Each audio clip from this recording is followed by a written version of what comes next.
situación después del 9F, después de que ha habido hechos como el cierre del Tribunal Supremo Electoral, que hubo en noviembre de 2020, que simpatizantes de Nuevas Ideas encerraron el local del Tribunal Supremo Electoral.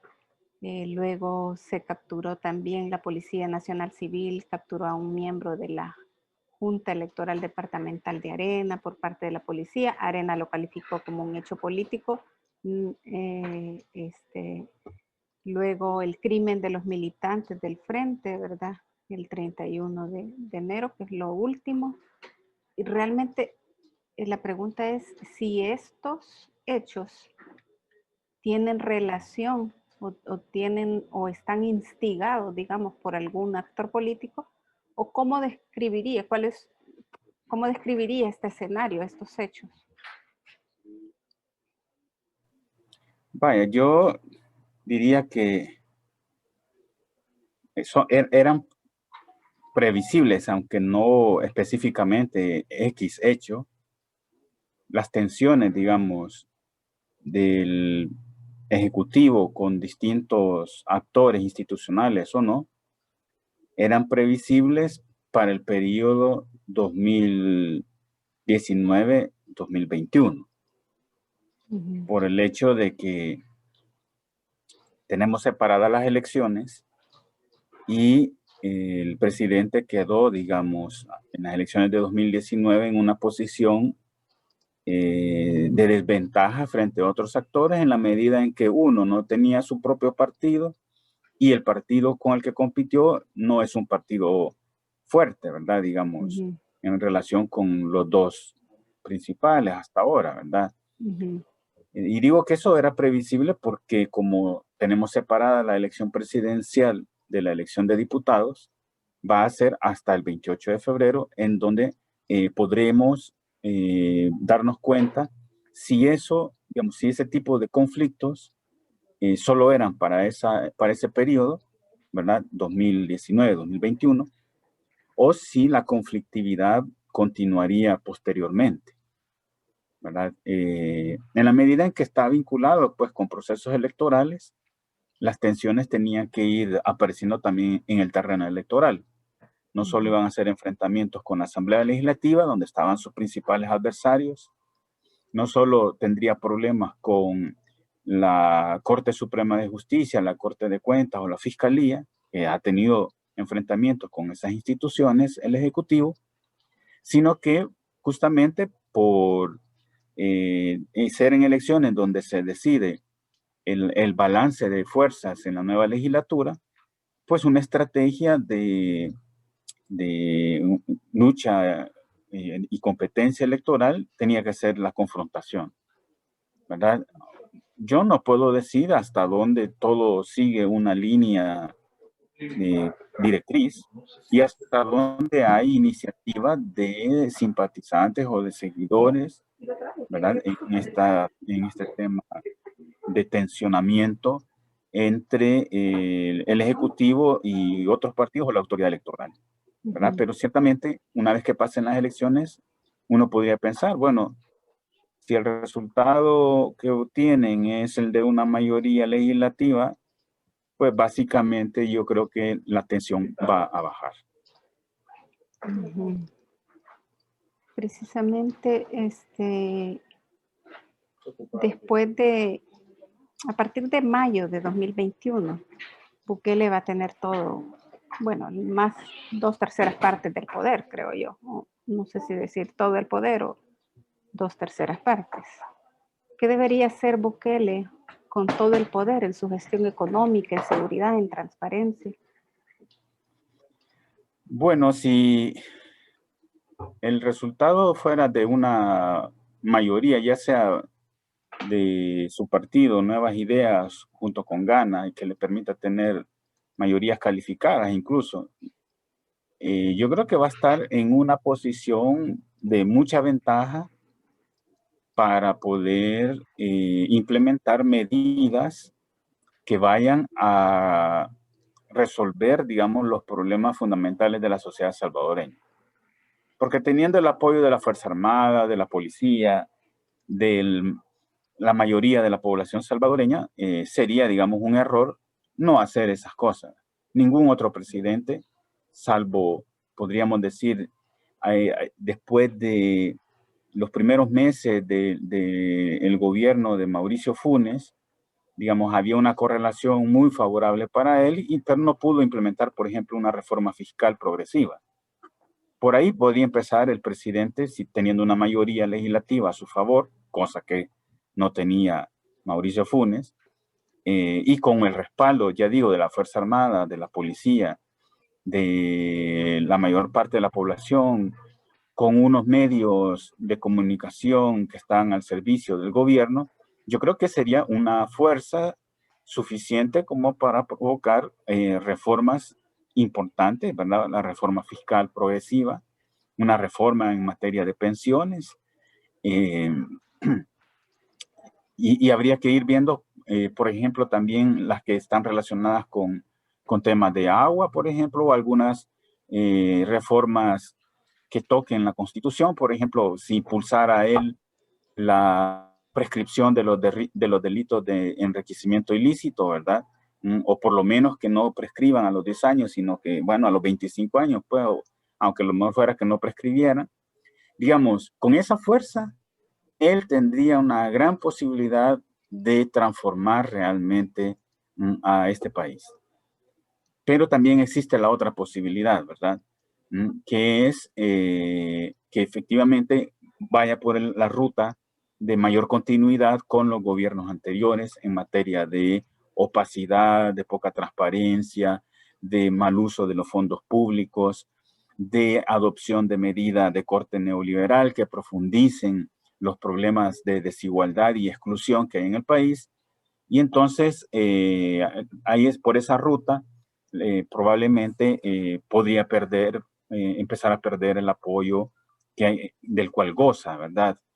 Y ante potenciales protestas, una vez neutralizada la oposición en los espacios institucionales, empezaríamos a ver quizás cosas que no hemos visto en muchísimos años, que son las manifestaciones en la calle, la represión de esas manifestaciones, y, digamos, empezar a ver los antimotines, como se ve en Guatemala, como se ve en Honduras, como se ve en otros países, ¿verdad?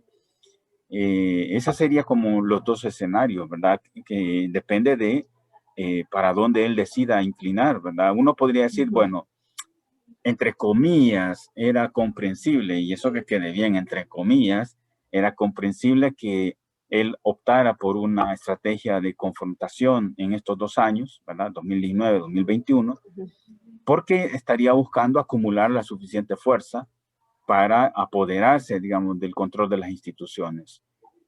Pero digo, ya con ese control, pues tendrá que tomar una decisión que va a marcar la historia del país, ¿verdad? Para bien o para mal. ¿Qué pasa en la mente de sus seguidores? Sus seguidores ya manejan el contenido del artículo 87 de la Constitución. Creo que nadie hablaba del artículo 87 con tanta propiedad en las redes sociales que sus propios seguidores. ¿Cuál es el escenario si sus seguidores se convencen de que pueden usar ese artículo? ¿Y qué dice el artículo? De la insurrección. El artículo sobre la insurrección, bueno. No, a ver, El artículo. no sé cómo podría... Incluir el artículo 87. no, no sé, a Se ver. reconoce el derecho del pueblo a la insurrección para el solo objeto de restablecer el orden constitucional alterado por la transgresión de las normas relativas a la forma de gobierno o al sistema político establecidos, o por graves Sí. violaciones a los derechos consagrados en esta Constitución.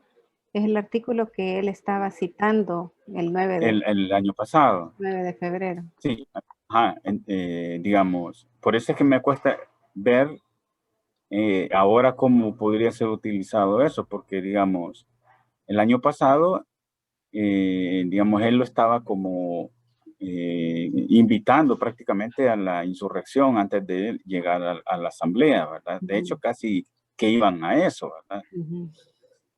Pero en las nuevas condiciones, ¿verdad? Una vez pasadas las elecciones y si tienen las mayorías, no, yo no veo espacio para ese artículo, ¿verdad? O sea, para la aplicación de ese artículo, y menos si ya ahora está más claro, digamos, que el año pasado, de qué lado está el ejército y la policía, que son como brazos armados, pues. Entonces, sin esa fuerza letal, difícilmente se pueden hacer cosas en contra del gobierno.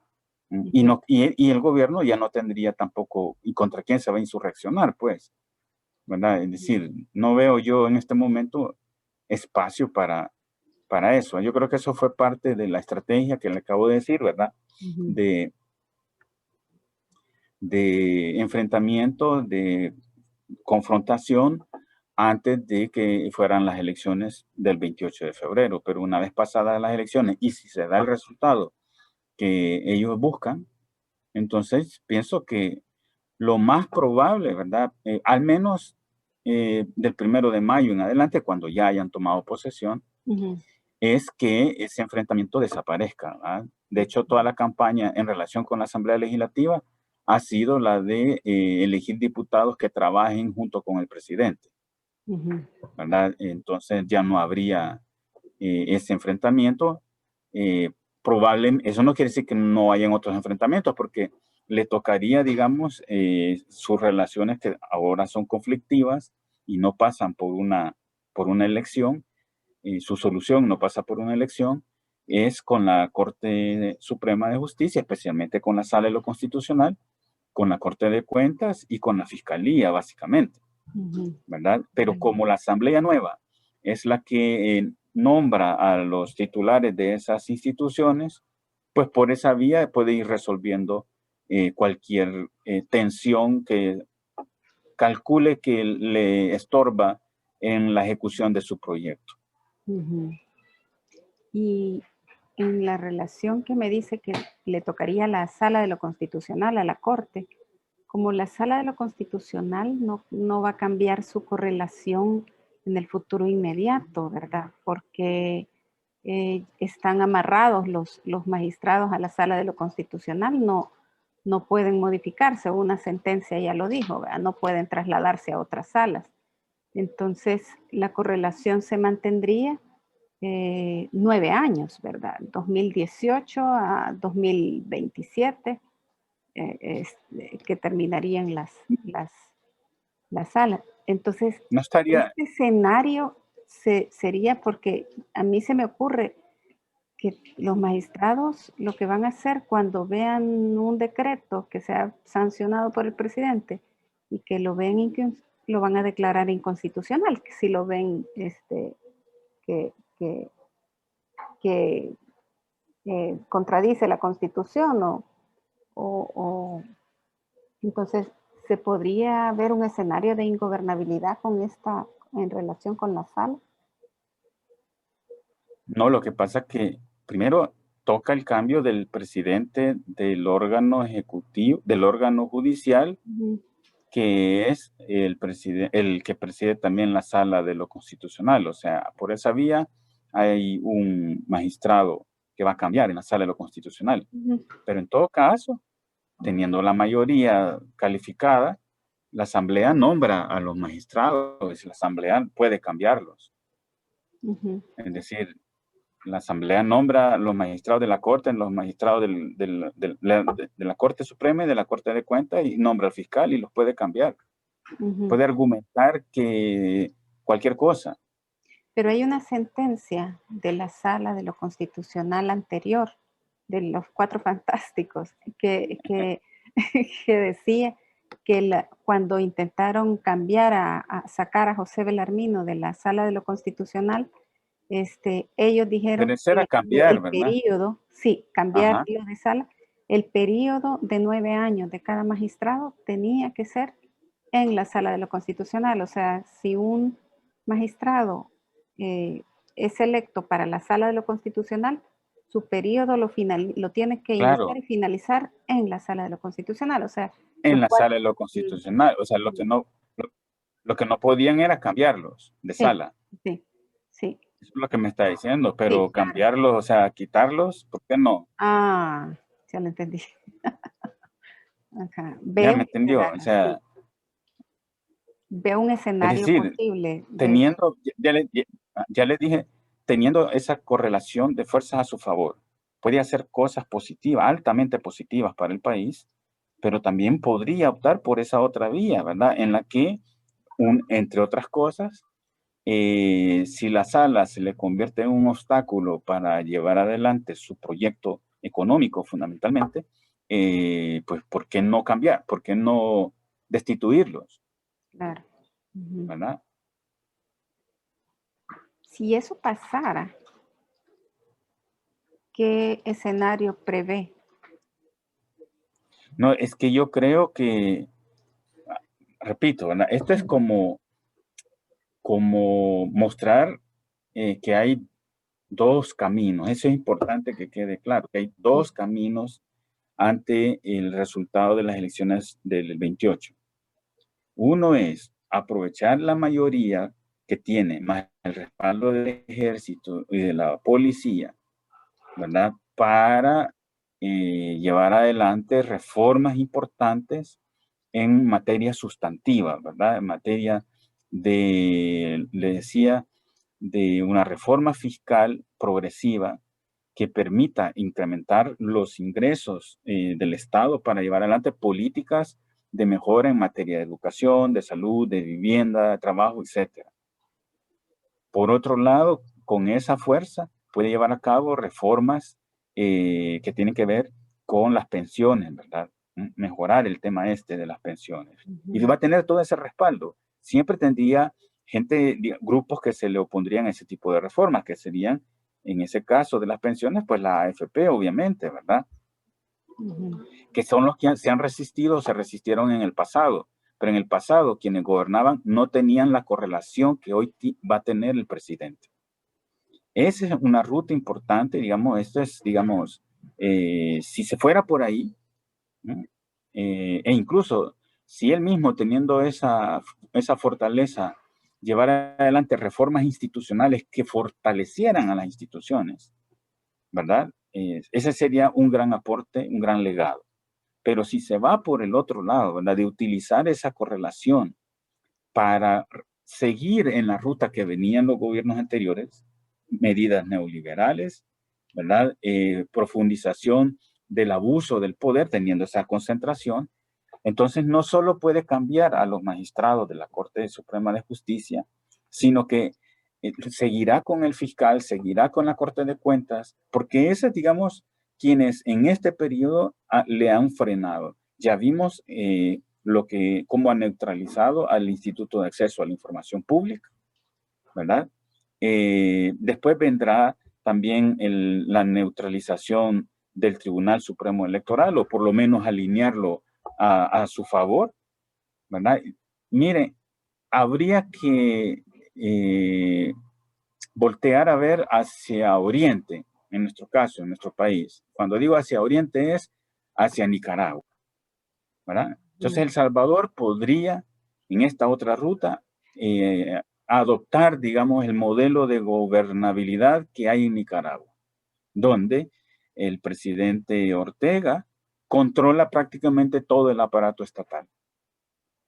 Y hay un pacto, digamos, implícito con el empresariado nicaragüense, y eso le da cierta estabilidad a Nicaragua, y por eso Nicaragua ha tenido crecimientos económicos muy importantes, salvo hasta cuando empezó la crisis ahí por unas medidas de reforma que iban a afectar a la población, y comenzó, digamos, como una oposición en la calle, pero todo el tiempo previo Nicaragua incluso había estado creciendo con tasas de crecimiento del 5%.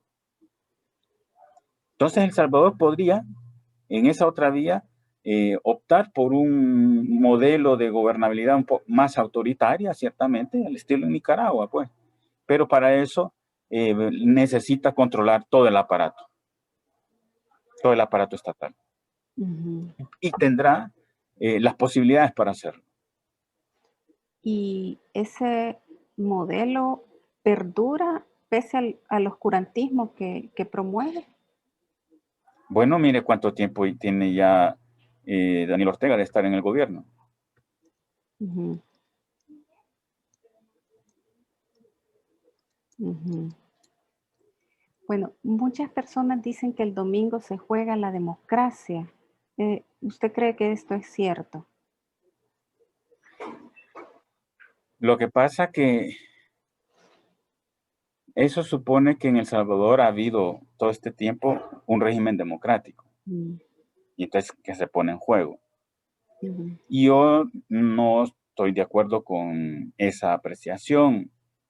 Yo siempre he sostenido que El Salvador desde 1994 hasta la fecha, ¿verdad? Lo que hemos tenido es un régimen híbrido que mezcla elementos democráticos, sobre todo para el acceso al poder, ¿verdad? Elecciones libres, competitivas, hay libertad de organizarse, libertad de expresión, pero el ejercicio del poder ha sido autoritario por gobierno de Arena, por gobierno del FMLN, y este lleva a esa misma línea, ¿verdad? Entonces, para mí, eso de la democracia, sino la profundización de los patrones autoritarios, eso sí, de tal manera que el régimen dejara de ser híbrido para convertirse en un régimen netamente autoritario. Pero podría, desde otro punto de vista, como le dije, si el presidente con esa concentración de poder lo utilizara para la mejora institucional y para la mejora de las condiciones de vida de la población, él mismo podría dar una contribución a que el régimen híbrido camine hacia ser un régimen democrático. Ahí sí, en ese sentido sí, ¿verdad? O sea que es como o democratizamos el régimen a partir del 28 de febrero o lo volvemos netamente autoritario. Pero sí cree que el 28 de febrero es una fecha clave. Sí, por supuesto. Sobre todo porque, vaya, digamos, entre 2019 y 2021, por primera vez en la historia de nuestro país, un presidente no tenía control sobre el aparato estatal. Y por eso hemos visto el funcionamiento, tímido si quiere, pero de ciertos controles sobre el Ejecutivo, ya sea por la Fiscalía, la Corte de Cuentas, el Instituto de Acceso a la Información, la Sala de lo Constitucional, digamos, incluso el Tribunal Supremo Electoral en los últimos días, ¿verdad? Sancionando sobre temas de campañas adelantadas o campañas o violación a las reglas, digamos, que rigen la propaganda electoral. Entonces, digamos, ha habido como un incipiente funcionamiento de los mecanismos de control que toda democracia supone deben ser efectivos, ¿verdad? El problema es que en la estrategia de enfrentamiento del presidente, digamos, ha llevado a esas instituciones a bloquear su función de control.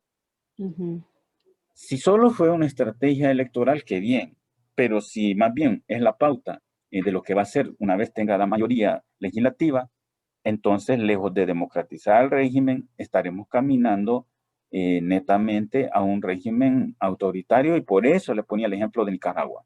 Nicaragua no es una democracia, incluso ahí hay problemas con las elecciones. En la medida en que la autoridad electoral está controlada por el régimen de Ortega. La oposición parece haber tocado fondo en las encuestas. ¿Usted cree que va a poder regenerarse después del 28 de febrero? Bueno, ahí sí habría que esperar cuál va a ser el resultado para examinar cómo quedan. Porque yo no puedo decir ya a partir del 28 murieron, ¿verdad? Y mucho menos que desaparecieron. Que quedarán más débiles de lo que están ahora, pues es muy probable. Pero en todo caso, yo creo que no hicieron para, digamos, reinventarse, regenerarse. Para eso tuvieron tiempo desde que perdieron votos y perdieron fuerza legislativa, especialmente el FMLN, en las elecciones de 2018. ¿Verdad? El FMLN perdió 8 diputados, ¿verdad? Yo creo que eso podría haber sido una señal de alerta. No hicieron los cambios que tenían que hacer, sufrieron el revés, el más grande revés en 2019. Entre 2014 y 2019 perdieron pues 1 millón de electores. ¿Qué cambios Difícilmente tuvieron que hacer? eso. ¿Perdón? ¿Qué cambios tuvieron que hacer? Fundamentalmente dos cosas en ambos casos, ¿verdad? Primero, una renovación real de las direcciones de esos partidos, ¿verdad?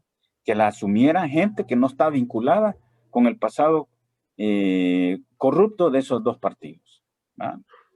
Que se desvincularan, tomaran distancia e incluso impulsaran o favorecieran los procesos de investigación sobre los que fueron militantes de su partido, fueron funcionarios de sus gobiernos y que fueron o estaban acusados o con sospechas de enriquecimiento ilícito, ¿verdad? Tomar distancia clara de eso y una regeneración de las estructuras partidistas lo podrían haber hecho después de 2018, aprovechando en los dos casos que venían procesos de elecciones internas donde iban a elegir directivas además de candidaturas.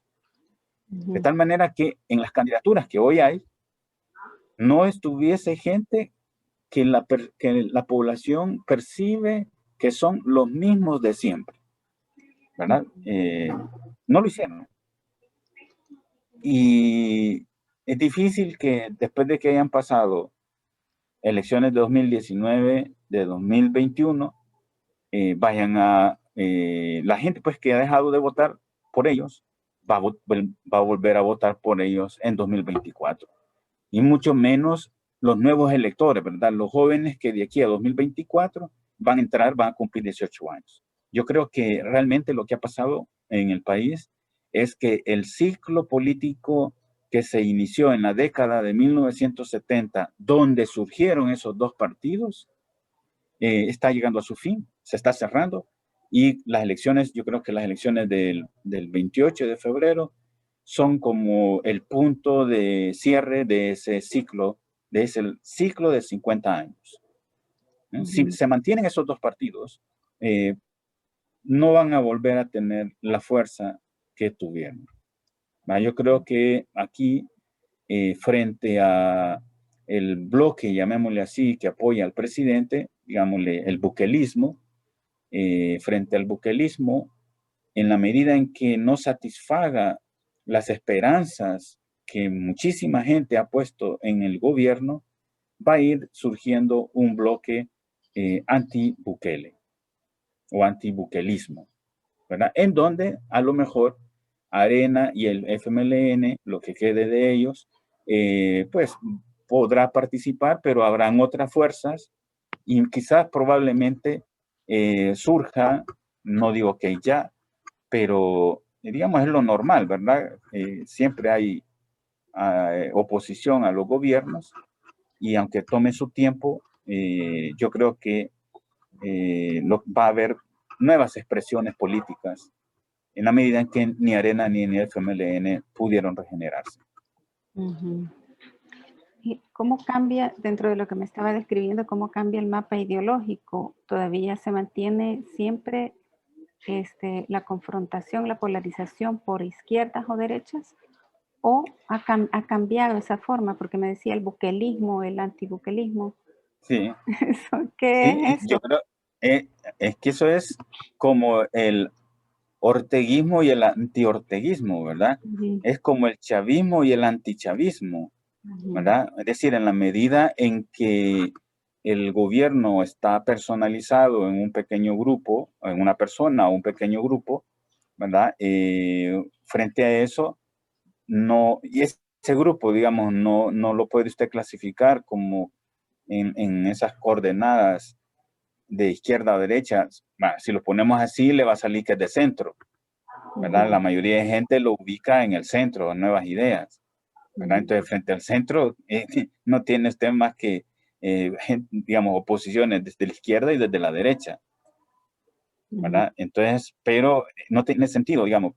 Lo que va a ocurrir más bien es una transformación, ¿verdad? De la competencia política, de la dinámica política, que ya no va a ser en esos términos, sino más bien, y lo hemos estado viendo, pues cuando el mismo presidente se ha encargado de ir construyendo esa división de nosotros y lo mismo de siempre, ¿verdad? Entonces, los mismos de siempre se van a entender en cómo un bloque anti-Bukele o anti-bukelismo. Y digo bukelismo porque el presidente tiene una limitación en 2024 para poder ser reelecto. Hay una limitación constitucional y entonces tendrá que seguir su proyecto con otra persona, que tampoco pueden ser sus hermanos y sus primos, de acuerdo a la Constitución, ¿verdad? Lo que se va perfilando es más bien que podría ser el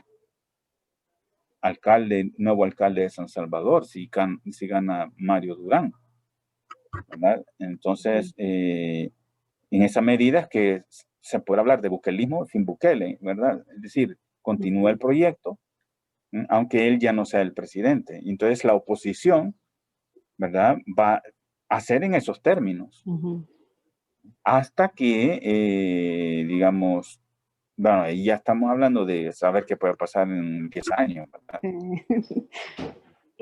Digamos, yo quiero que tome en cuenta que esto es como repetir otra vez la historia de El Salvador en la medida en que regresemos a estilos de gobierno como fueron los gobiernos del PCN en la década del 60 y del 70. ¿Verdad? Frente a esos gobiernos, fue surgiendo en la década del 70 las nuevas fuerzas que iban a predominar en la nueva fase política de 50 años que estamos cerrando. O sea, visto así, ¿verdad? Lo que está ocurriendo es que apenas vamos a empezar un nuevo ciclo que no sabemos cuánto va a durar. Entonces, en ese horizonte es donde muchas cosas pueden ocurrir.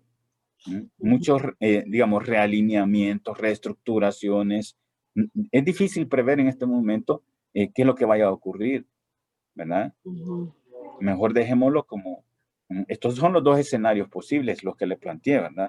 Que teniendo esa concentración de poder, él pueda dejar un legado muy positivo para el país, ¿verdad?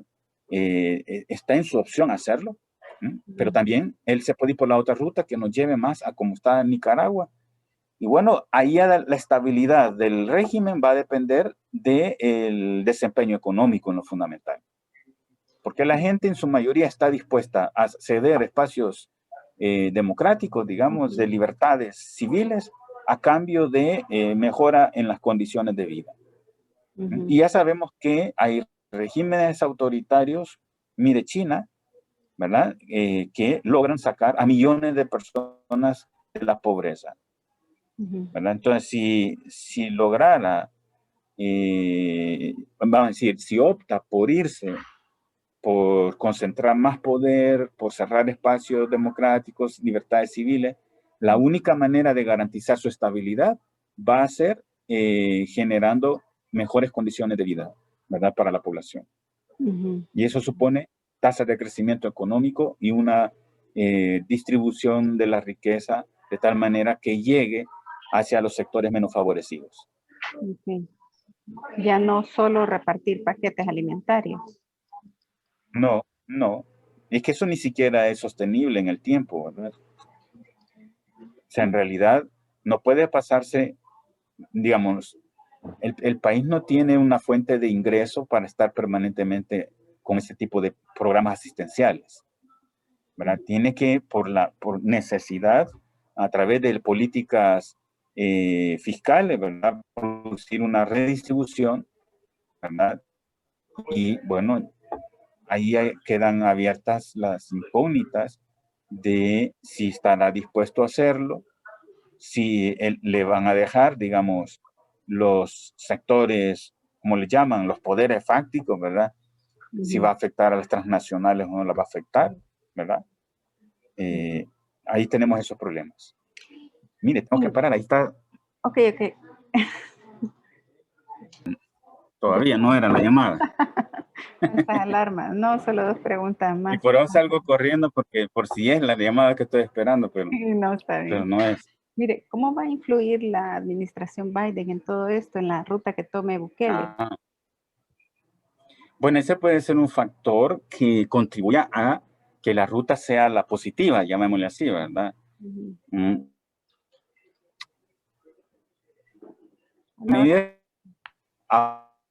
Hola, hola, no lo escucho. No me escuchan. Hoy sí.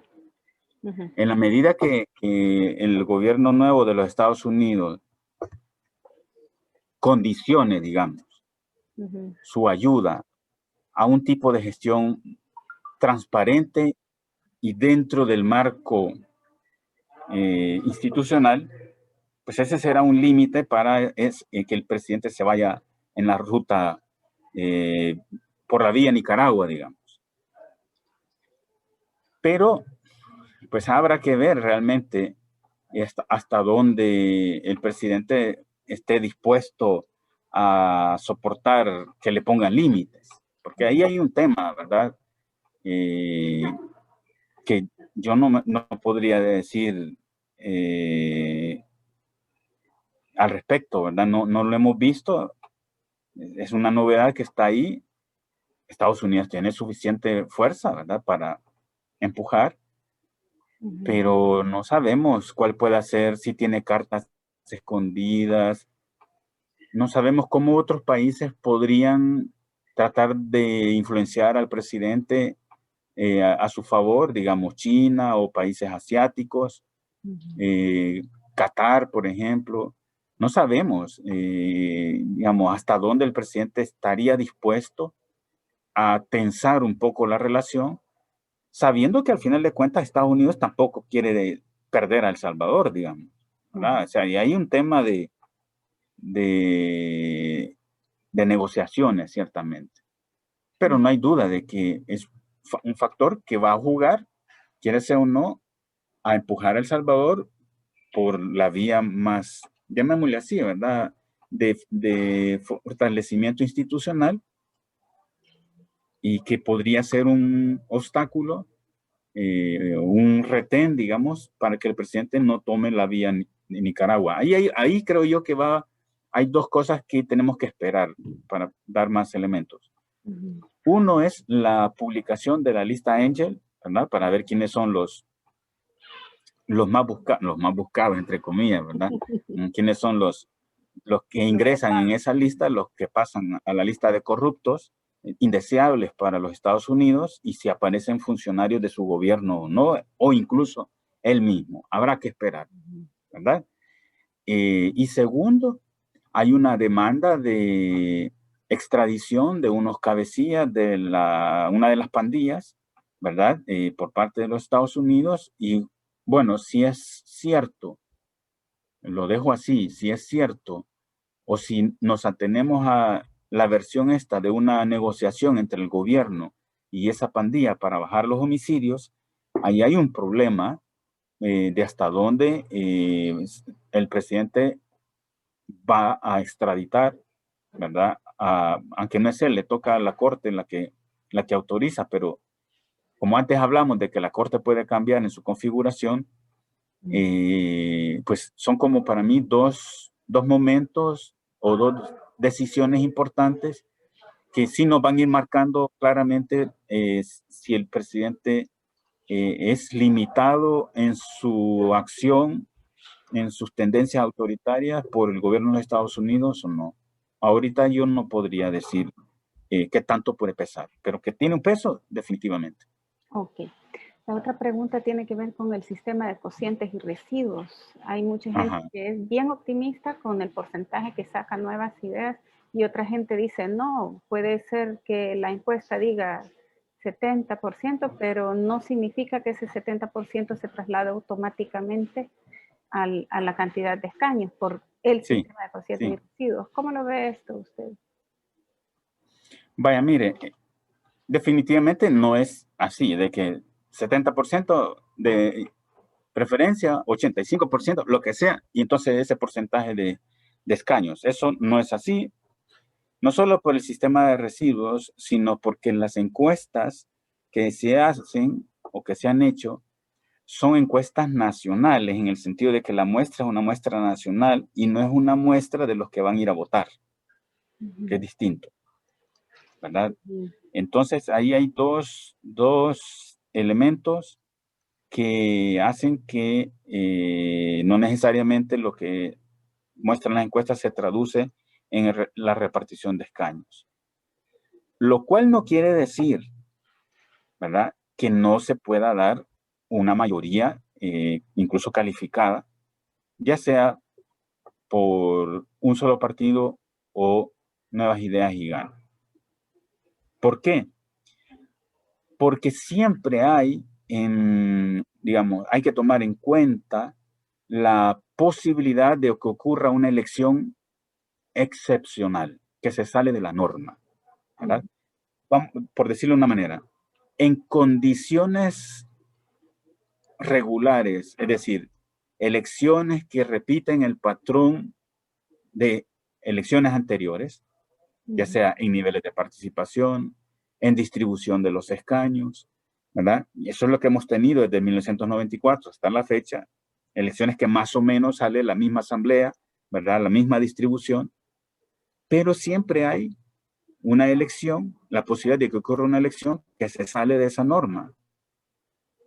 Por alguna razón, en algún momento, el electorado decide comportarse de otra forma, ¿verdad? Y entonces se produce lo que se llaman elecciones críticas, en las que ha ocurrido un realineamiento de los electores. Electores que votaban a partidos tradicionales, digamos, pasan a votar a un nuevo partido. Y de tal manera, pues, que hay eso, un realineamiento. Electores que se van de un partido a otro, ¿verdad? Eso se puede registrar en países, en la historia electoral de distintos países. De hecho, nosotros hemos tenido o tuvimos una elección de este tipo cuando la democracia cristiana entre 1984 y 1989 era gobierno y tenía mayoría legislativa. Pues la elección de 1989 que gana el presidente, que gana Arena, esa fue una elección crítica porque se puede argumentar cuáles fueron las razones, pero entre una de las razones que hubo entonces fue la percepción de corrupción en el gobierno demócrata cristiano. Entonces, miles de votantes pasaron a votar, miles de votantes de demócratas cristianos pasaron a votar por Arena y Arena ganó en 1989. Eso uno grafica los votos, ¿verdad?, los resultados electorales y aparece como un pico invertido, digamos, un partido que baja mucho y un partido que sube en la misma proporción. Ahí se nota este cambio en el electorado. Yo creo que los datos que tenemos de la elección presidencial de 2019 arrojan, digamos, evidencia de que estamos en esta coyuntura de realineamiento de los electores, ¿verdad? Solo que, como tenemos elecciones separadas, digamos, el realineamiento lo estamos viendo en dos momentos diferentes, ¿verdad? En 2019 y lo vamos a ver el 28 de febrero. Entonces, cuando hay este realineamiento masivo, ¿verdad?, entonces las elecciones se llaman elecciones críticas. Y en ese tipo de elecciones, la distribución de los escaños puede no seguir la norma y por eso es posible, ¿verdad? Yo no digo que sea imposible una mayoría calificada de Nuevas Ideas por sí solo o con Gana, porque creo que esta es una elección crítica, en donde hay un realineamiento electoral. Y por la misma razón del realineamiento es que le decía, yo no veo posibilidad de que estos dos partidos, una vez han perdido electores en 2018, en 2019 y ahora en 2021 vayan a retornar esos que ya no les votan, retornen a votarles en 2024. Yo creo que estamos ante el declive de esos dos partidos, uno más rápido que el otro, y en esas condiciones sí existe la posibilidad de que se logre una mayoría, ¿verdad? Por parte de Nuevas Ideas o en coalición o alianza con GAN, ¿verdad? Pero eso lo vamos a saber hasta a partir de la noche del 28 de febrero.